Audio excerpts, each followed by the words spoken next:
फिर से स्वागत है आप सभी का स्टडी अप यूट्यूब चैनल पर। मैं हूं सुजीत वर्मा। इस वीडियो में हम लोग पढ़ रहे थे इतिहास क्लास 8 का यह दूसरा वीडियो होगा।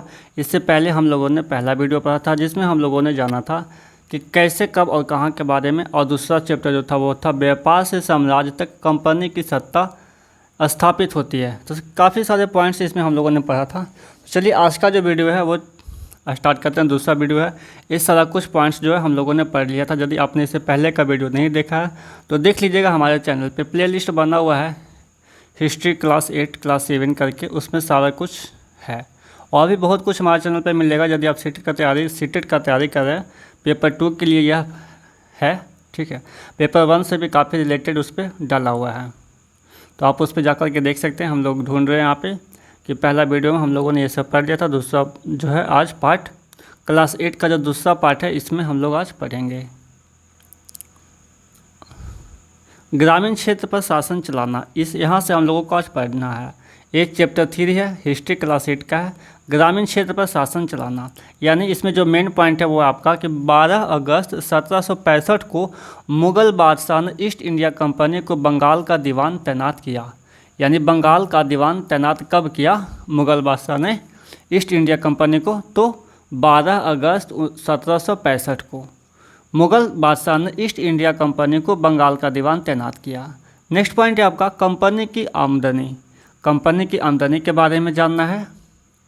देखिए, कंपनी की कोशिश यही थी कि वह ज़्यादा से ज़्यादा राजस्व हासिल करे और कम से कम कीमत पर बढ़िया सूती और रेशमी कपड़ा खरीदे। जल्दी ही यह जाहिर हो गया कि बंगाल की अर्थव्यवस्था एक गहरे संकट में फंसती जा रही है।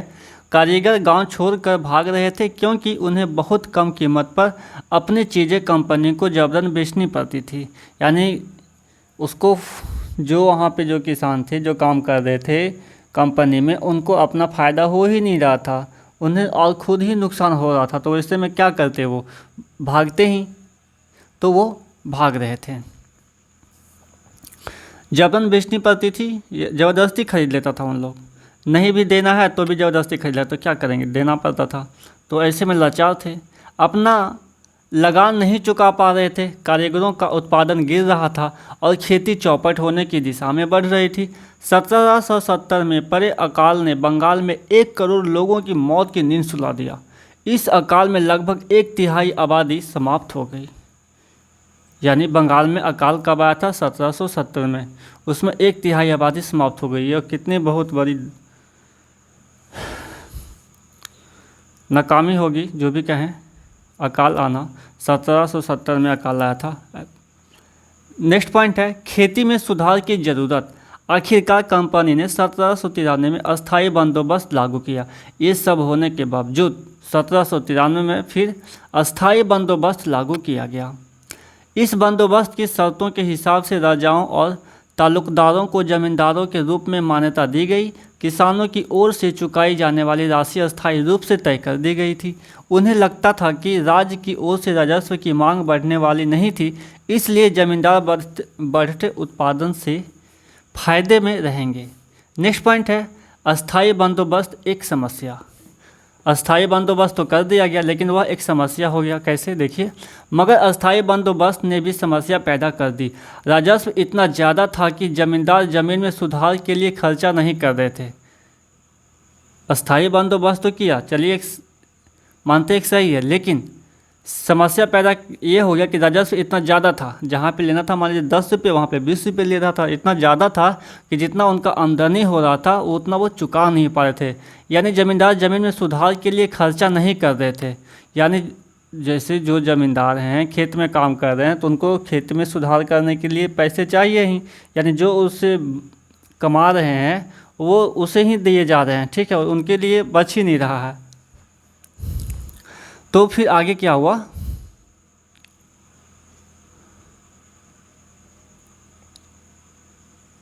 सुधार के लिए खर्चा नहीं कर रहे थे। जमींदार राजस्व चुकाने में विफल हो जाता था। जमींदार जो है वो राजस्व को चुकाने में विफल हो जाता था, चुका नहीं पाता था। नेक्स्ट पॉइंट है 19वीं सदी के पहले दशक तक हालात बदल चुके थे। बाजार में कीमतें बढ़ी और धीरे धीरे खेती का विस्तार होने लगा। इससे जमींदारों की आमदनी में तो सुधार आया, लेकिन कंपनी को कोई फ़ायदा नहीं हुआ।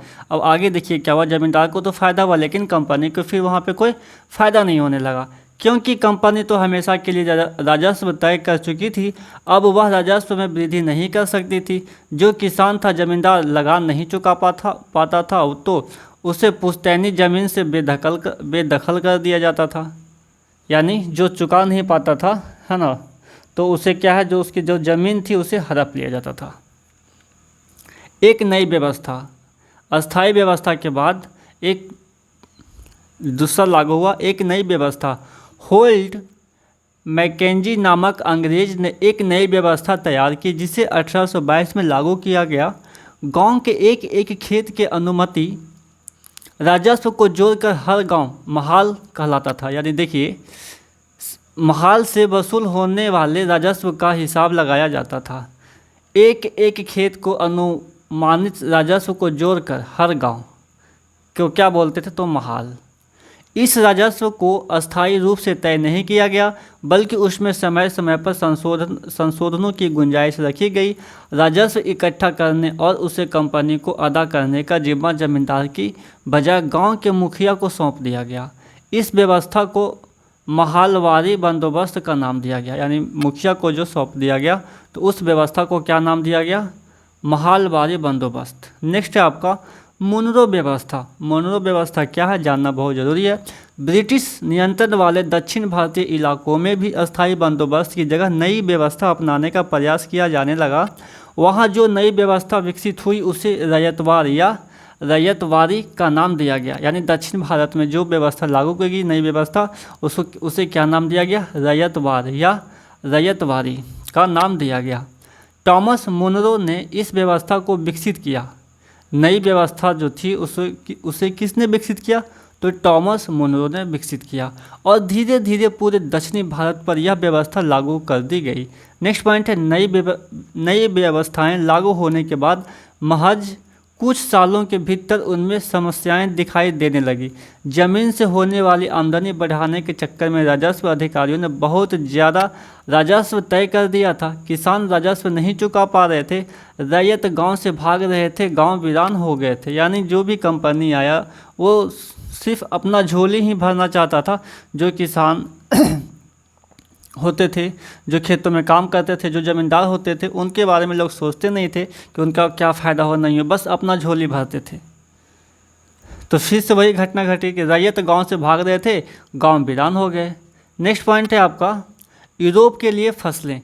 अंग्रेज़ों ने यह भी महसूस किया कि ग्रामीण इलाके न केवल राजस्व प्रदान कर सकते हैं, बल्कि वहाँ यूरोप की ज़रूरतों के हिसाब से सही फसलें भी पैदा की जा सकती है।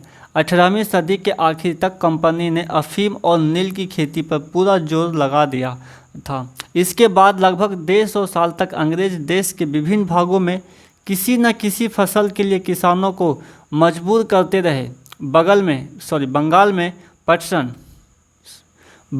पटसन, असम में चाय, संयुक्त प्रांत यानी वर्तमान में यूपी गन्ना, पंजाब में गेहूं, महाराष्ट्र व पंजाब में कपास, मद्रास में चावल, इन सब चीज़ों की खेती वहाँ होती थी। नेक्स्ट पॉइंट है भारतीय नील की मांग क्यों थी। भारतीय नील की मांग क्यों थी, यानी विदेशों में, भारत के बाहर जो है वो नील की मांग क्यों थी। तो नील का पौधा मुख्य रूप से उष्णकटिबंधीय इलाकों में ही उगता है। 13वीं सदी तक इटली, फ्रांस और ब्रिटेन के कपड़ों की रंगाई के लिए भारतीय नील का इस्तेमाल कर रहे थे। यूरोप में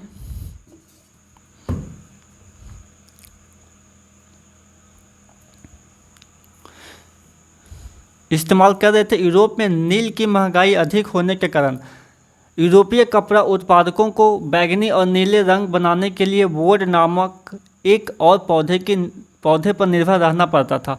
वोड पौधा शीतोष्ण क्षेत्र में उगता था, इसलिए यूरोप में आसानी से मिल जाता था। उत्तरी इटली, दक्षिणी फ्रांस व जर्मनी और ब्रिटेन के कई हिस्सों में वोड उगता था, मगर कपड़े को रंगने वाले तो नील को ही पसंद करते थे। नील से बहुत चमकदार नीला रंग मिलता था, जबकि वोट से मिलने वाला रंग बेजान और फीका होता था। यानी जो नील का जो रंग था वो बहुत ही ज़्यादा चमकदार होता था और वोट वाला कम चमकदार होता था, तो इसीलिए लोग नील को ज़्यादा पसंद करते थे, इसकी मांग थी।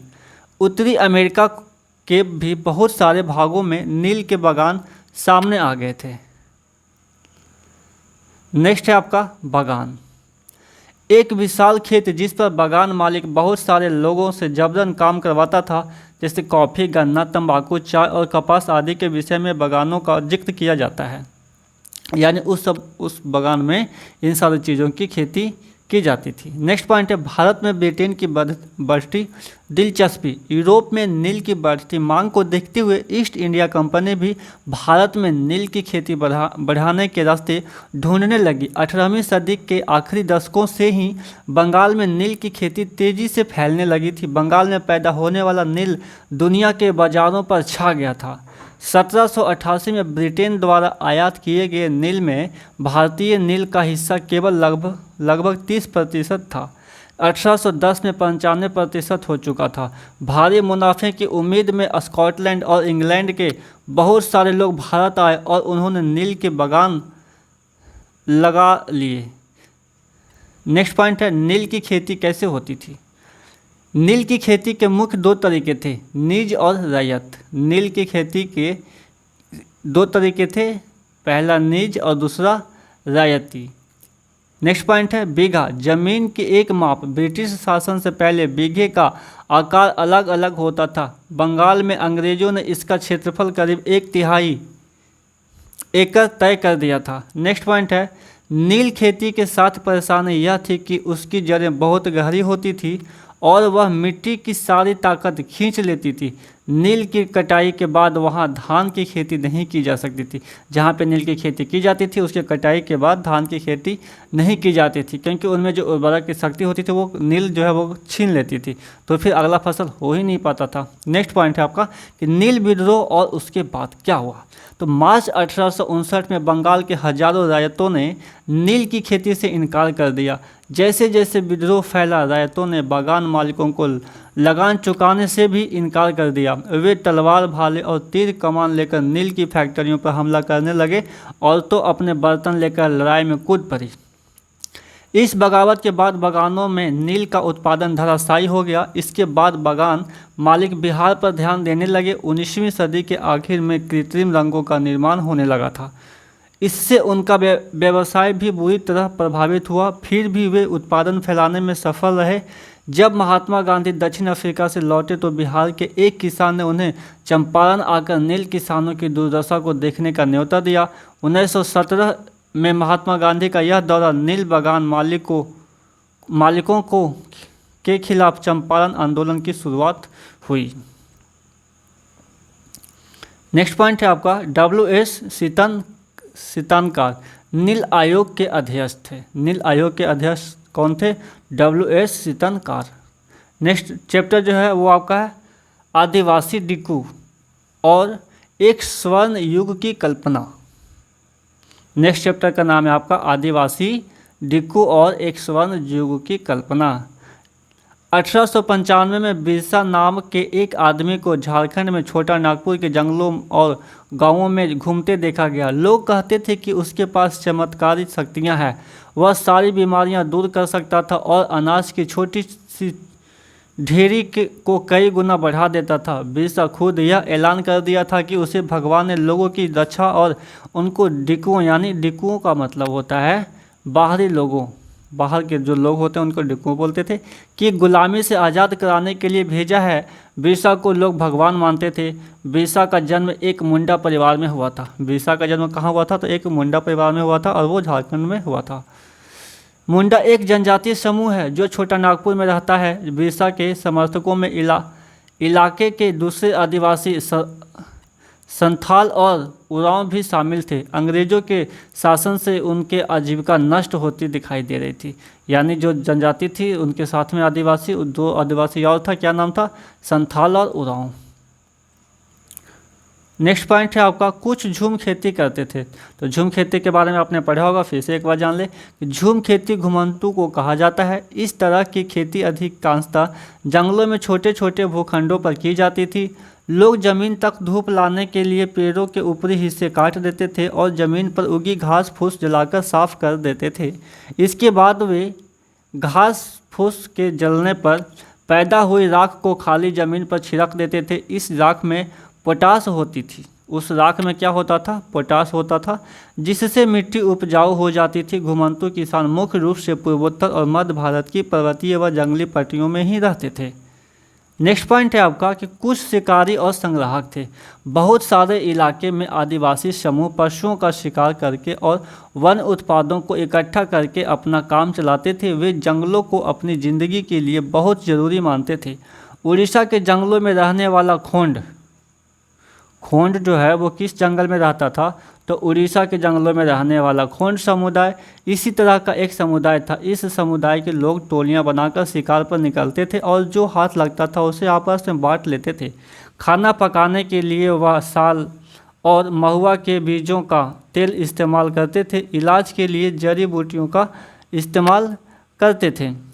नेक्स्ट पॉइंट है आपका मध्य भारत के बैगा। मध्य भारत में रहते थे क्या? बैगा। बैगा कहाँ रहते थे? तो मध्य भारत में। तो औरों के लिए काम करने से कतराते थे। बैगा खुद को जंगल की संतान मानते थे। वो अपना ही काम करते थे, दूसरों के लिए काम करने में वो कतराते थे, करना नहीं चाहते थे। जो केवल जंगल की उपज पर ही जिंदा रह सकती है, मजदूरी करना बैगाओं के लिए अपमान की बात थी। जो चीज़ें आसपास पैदा नहीं होती थी उन्हें हासिल करने के लिए आदिवासियों को खरीद फरोख्त भी करनी पड़ती थी। नेक्स्ट पॉइंट है आपका परती। कुछ समय के लिए बिना खेती छोड़ दी जाने वाली ज़मीन ताकि उसकी मिट्टी दोबारा उपजाऊ हो जाए, ठीक है, तो वो परती कहलाता था। साल। साल क्या है? एक पेड़ है। महुआ एक फूल जिसे खाया जाता है या शराब बनाने के लिए इस्तेमाल किया जाता है। नेक्स्ट पॉइंट है कुछ जानवर पालते थे। कौन से जानवर पालते थे?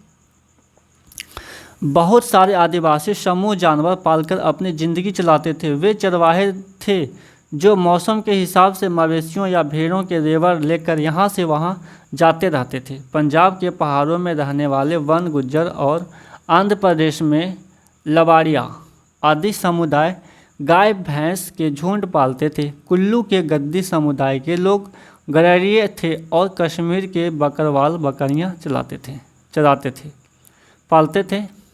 नेक्स्ट पॉइंट है बैगा और खोंड मध्य भारत के जंगलों में रहते थे। बैगा और खोंड कहाँ रहते थे? तो मध्य भारत के जंगलों में रहते थे। पुरुष बड़े पेड़ों को काटते थे और शिकार पर जाते थे और औरतें सागो, इमली और मशरूम यानी कुकरमुत्ता आदि फल बीनकर लाती थी। बैगा औरतों या तो केवल जड़ें या कंद इकट्ठा करती थी या महुआ के बीज इकट्ठा करती थी। मध्य भारत के आदिवासियों में बैगाओं को सबसे अच्छा शिकारी माना जाता था। नेक्स्ट पॉइंट है आपका कि कुछ लोग एक जगह खेती करते थे। यानी 19वीं सदी से पहले ही बहुत सारे जनजातीय कबीले एक जगह टिक कर खेती करने लगे थे।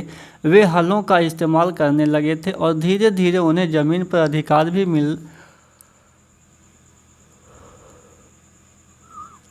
मिलते जा रहे थे। बहुत सारे समुदायों में छोटा नागपुर के मुंडाओं की तरह जमीन पूरे कबीलों की संपत्ति होती थी। कुल के सभी सदस्यों को उन मूल निवासियों का वंशज माना जाता था। यानी कुल के जो संपत्ति थी तो मूल निवासी का वंशज उन्हें माना जाता था जिन्होंने सबसे पहले आकर ज़मीन को साफ किया था। अक्सर ऐसा होता था कि कुल के कुछ लोग औरों से ज़्यादा ताकत जुटा लेते थे, कुछ मुखिया बन जाते थे और बाकी उनके अनुयायी होते थे। जो ताकतवर होते थे वे खुद खेती करने की बजाय अक्सर अपनी ज़मीन बटाई पर दे देते थे। गोंड और संथाल एक जगह ठहर कर रहने वाले आदिवासी देखिए समूह शिकारी, संग्राहक या घुमंतू खेती करने वाले के मुकाबले ज़्यादा सभ्य दिखाई देते थे। कौन? तो वो हो गया आपका गोंड और संथाल, जो है इन लोगों की अपेक्षा सभ्य दिखाई देते थे।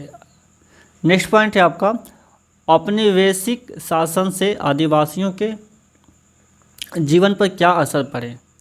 तो ब्रिटिश शासन के दौरान आदिवासी समूह का जीवन बदल गया। आदिवासी मुखियाओं का क्या हुआ। तो ब्रिटिश शासन के तहत आदिवासी मुखियाओं के कामकाज और अधिकार काफ़ी बदल गए थे। उन्हें कई कई गांवों पर ज़मीन का मालिकाना तो मिला रहा, लेकिन उनकी शासकीय शक्तियां छीन गई और उन्हें ब्रिटिश अधिकारियों द्वारा बनाए गए नियमों को मानने के लिए बाध्य कर दिया। उन्होंने अंग्रेज़ों को नजराना देना पड़ता था और अंग्रेज़ों को प्रतिनिधि की हैसियत से अपने समूहों को अनुशासन में रखना होता था। उनके पास जो ताकत थी वह अब नहीं रही। वे परंपरागत कामों को करने से लाचार हो गए। नेक्स्ट पॉइंट है घुमंतू काश्तकारों का क्या हुआ। ऐसे समूहों से अंग्रेज़ों को काफ़ी परेशानी थी जो यहाँ वहाँ भटकते रहते थे। वे चाहते थे कि आदिवासियों के समूह एक जगह अस्थायी रूप से रहे और खेती करें। अस्थायी रूप से एक जगह रहने वाले किसानों को नियंत्रित करना आसान था। कुछ किसानों को भूस्वामी और दूसरों को पट्टेदार अपने भूस्वामियों का भाड़ा चुकाते थे और भूस्वामी सरकार को लगान देते थे। झूम काश्तकारों को अस्थायी रूप से बसाने की अंग्रेज़ों की कोशिश बहुत कामयाब नहीं रही। व्यापक विरोध के फलस्वरूप अंग्रेज़ों को आखिरकार उनकी बात माननी पड़ी और ऐसे कबीलों को जंगल के कुछ हिस्सों में घुमंतू खेती की छूट देती गई। वन कानून और उनके प्रभाव। उसके बाद जो है वन कानून बना और उसका क्या प्रभाव पड़े। तो आदिवासी समूहों का जीवन जंगलों से जुड़ा हुआ था। वन कानून में आए बदलावों से आदिवासियों के जीवन पर भी भारी असर पड़ा। अंग्रेज़ों ने सारे जंगलों पर अपना नियंत्रण स्थापित कर लिया था और जंगलों को राजस्व की संपत्ति घोषित कर दिया था। कुछ जंगलों को आरक्षित वन घोषित कर दिया था। ये ऐसे जंगल थे जहां अंग्रेज़ों की ज़रूरतों के लिए इमारती लकड़ी पैदा होती थी। इन जंगलों में लोगों को स्वतंत्र रूप से घूमने, झूम खेती करने, फल इकट्ठा करने या पशुओं का शिकार करने की इजाज़त नहीं थी। जैसे ही अंग्रेज़ ने जंगलों के भीतर आदिवासियों के रहने पर पाबंदी लगा दी, उनके सामने एक समस्या पैदा हो गई। समस्या यह थी कि रेलवे स्लीपर्स के लिए पेड़ काटने और लकड़ी को एक जगह से दूसरी जगह ले जाने के लिए मजदूरों का इंतजाम कहाँ से किया जाए। अपने बेसिक अधिकारों ने इसका भी एक हल ढूंढ निकाला। उन्होंने तय किया कि झूम काश्तकारों को जंगल में ज़मीन छोटे टुकड़े दिए जाएंगे और उन्हें वहां खेती करने की भी छूट होगी, बशर्ते गांव में रहने वालों को वन विभाग के लिए मजदूरी करनी होगी और जंगलों को देखभाल करनी होगी। बहुत सारे इलाके में वन विभाग ने सस्ते श्रम की आपूर्ति सुनिश्चित करने के लिए वन गांव बसा दिए। इस तरह से गांव है जो है वो वन में बस गए। नेक्स्ट आपका स्लीपर, लकड़ी के 36 तख्ते जिन पर रेल की पटरियाँ बिछाई जाती है, वो है आपका स्लीपर। बहुत सारे आदिवासी समूहों ने औपनिवेशिक वन कानूनों का विरोध किया। 1906 में सोंगरम संगमा द्वारा असम में और 1930 के दशक में मध्य प्रांतों में हुआ वन सत्याग्रह इसी तरह के विद्रोह थे। व्यापार की समस्या। 19वीं शताब्दी के दौरान जनजातीय समूहों ने पाया कि व्यापारी और महाजन जंगलों में जल्दी जल्दी आने लगे हैं। वे वन उपज खरीदने, नकद कर्जा देने और आदिवासियों को मजदूरी पर रखने के लिए आ रहे थे। 18वीं सदी में यूरोप बाज़ारों में भारतीय रेशम की भारी मांग थी, बहुत ज़्यादा मांग थी। भारतीय रेशम की अच्छी गुणवत्ता सबको आकर्षित करती थी और भारत का निर्यात तेज़ी से बढ़ रहा था। वर्तमान झारखंड में स्थित हजारीबाग के आसपास रहने वाले संथाल रेशम के कीड़े पालते थे। रेशम के व्यापारी अपने एजेंटों को भेजकर आदिवासियों को कर्जे देते थे और उनके क्रीमकोशों को वर्धमान या गया भेज दिया जाता था, जहां उन्हें 5 गुना कीमत पर बेचा जाता था। निर्यातकों और रेशम उत्पादकों के बीच कड़ी का काम करने वाले बिचौलियों को जमकर मुनाफा होता था। रेशम उत्पादकों को बहुत मामूली फ़ायदा मिलता था। बहुत सारे आदिवासी समुदाय बाजार और व्यापारियों को अपना सबसे बड़ा दुश्मन मानने लगे थे। काम की तलाश में घर से दूर जाने वाले आदिवासियों की दशा तो और भी खराब थी। 19वीं सदी के आखिर से ही चाय बागान फैलने लगे थे। खनन उद्योग भी एक महत्वपूर्ण उद्योग बन गया था। असम के चाय बागानों और झारखंड की कोयला खदानों में काम करने के लिए आदिवासियों को बड़ी संख्या में भर्ती किया गया। ये ठेकेदार न केवल उन्हें बहुत कम वेतन देते थे बल्कि उन्हें वापस घर भी लौटने नहीं देते थे। 1920 के दशक में देश की कोयला खदानों में हर साल 2000 से ज़्यादा मजदूर मारे जाते थे। नेक्स्ट पॉइंट है आपका 19वीं और 20वीं शताब्दियों के दौरान देश के विभिन्न भागों में जनजातीय समूहों ने बदलते कानूनों, अपने व्यवहार पर लगी पाबंदियों, नए करों और व्यापारियों व महाजनों द्वारा किए जा रहे शोषण के खिलाफ कई बार बगावत की। 1831 से 32 में कोल आदिवासियों ने और 1855 में संथालों ने बगावत कर दी थी। मध्य भारत में बस्तर विद्रोह 1910 में हुआ और 1940 में महाराष्ट्र में वर्ली विद्रोह हुआ। बिरसा जिस आंदोलन का नेतृत्व कर रहे थे वह भी इसी तरह की विद्रोह था। बिरसा मुंडा 30 वर्ष जीवन। नेक्स्ट पॉइंट है आपका बिरसा मुंडा के बारे में जानना है। उनका जो जीवन था 30 वर्ष का जीवन काल रहा। तो बिरसा का जन्म 1870 के दशक के मध्य में हुआ था। उनके पिता गरीब थे। बिरसा का बचपन भेड़ बकरियां चराते, बांसुरी बजाते और स्थानीय अखाड़ों में नाचते गाते बीता था। उनकी परवरिश मुख्य रूप से बोहोंडा के आसपास के जंगलों में हुई। वे खुद को इलाके के मूल निवासियों का वंशज मानते थे और अपने जीवन की लड़ाई लड़ रहे थे। वे लोगों को याद दिलाते थे कि उन्हें अपना साम्राज्य वापस पाना है। बिरसा स्थानीय मिशनरी स्कूल में जाने लगे जहां उन्हें मिशनरियों के उपदेश सुनने का मौका मिला। वहां भी उन्हें यही सुना कि मुंडा समुदाय स्वर्ग का साम्राज्य हासिल कर सकता है और अपने खोए हुए अधिकार वापस पा सकता है अगर वे अच्छे ईसाई बन जाएं और अपनी खराब आदतें छोड़ दें तो ऐसा हो सकता है। बाद में बिरसा ने एक जाने माने वैष्णव धर्म प्रचारक के साथ कुछ समय बिताया। उन्होंने जनेऊ धारण किया। बिरसा मुंडा जो है वो कौन से वैष्णव धर्म के साथ प्रचारक के साथ में जुड़े और जनेऊ धारण किया और शुद्धता व दया पर जोर देने लगे। बिरसा का आंदोलन आदिवासी समाज को सुधारने का आंदोलन था। बिरसा का जो आंदोलन था वो आदिवासी समुदाय को सुधारने का आंदोलन था। 1895 में बिरसा ने अपने अनुयायियों के आह्वान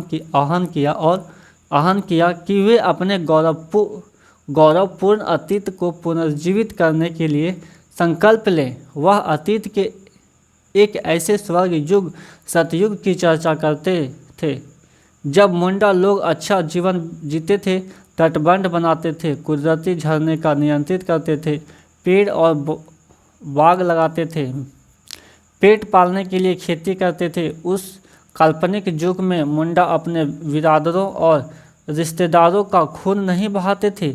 अंग्रेजों को बिरसा आंदोलन के राजनीतिक उद्देश्यों से बहुत ज़्यादा परेशानी थी। यह आंदोलन बिरसा के नेतृत्व में मुंडा राज स्थापित करना चाहता था। अंग्रेजों की भू नीतियों उनकी परंपरागत भूमि व्यवस्था को नष्ट कर रही थी।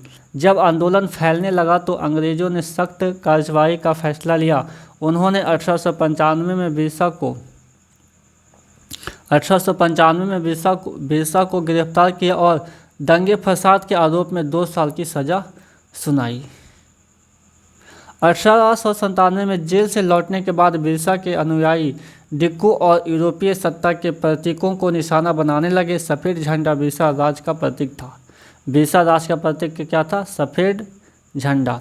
सन 1900 में बिरसा की हैजे से मृत्यु हो गई बिरसा का और आंदोलन ठंडा पड़ गया। यह आंदोलन 2 म्यानों में महत्वपूर्ण था। पहला, इसने औपनिवेशिक सरकार को ऐसे कानून लागू करने के लिए मजबूर किया जिसके जरिए डिक्कू लोग आदिवासियों की ज़मीन पर आसानी से कब्जा न कर सके। दूसरा, इसने एक बार फिर जता दिया कि अन्याय का विरोध करने और औपनिवेशिक शासन के विरुद्ध अपने गुस्से को अभिव्यक्त करने में आदिवासी सक्षम है। उन्होंने अपने खास अंदाज में अपनी खास रस्मों और संघर्ष के प्रतीकों के जरिए इस काम को अंजाम दिया। फिर आपका नेक्स्ट चैप्टर है 5, जब जनता बगावत करती है 1857 और उसके बाद, ये चैप्टर हम लोग पढ़ेंगे नेक्स्ट वीडियो में। इस वीडियो में बस इतना ही। तो मैं लास्ट में ये कहना चाहूँगा, यहाँ तक वीडियो को देख लिया है तो अभी तक लाइक नहीं किया है तो चैनल को सब्सक्राइब नहीं किया है चैनल को तो चैनल को सब्सक्राइब कर लीजिएगा, और अच्छा लगे तो वीडियो को लाइक जरूर कीजिएगा और अपने दोस्तों के साथ में शेयर कीजिएगा।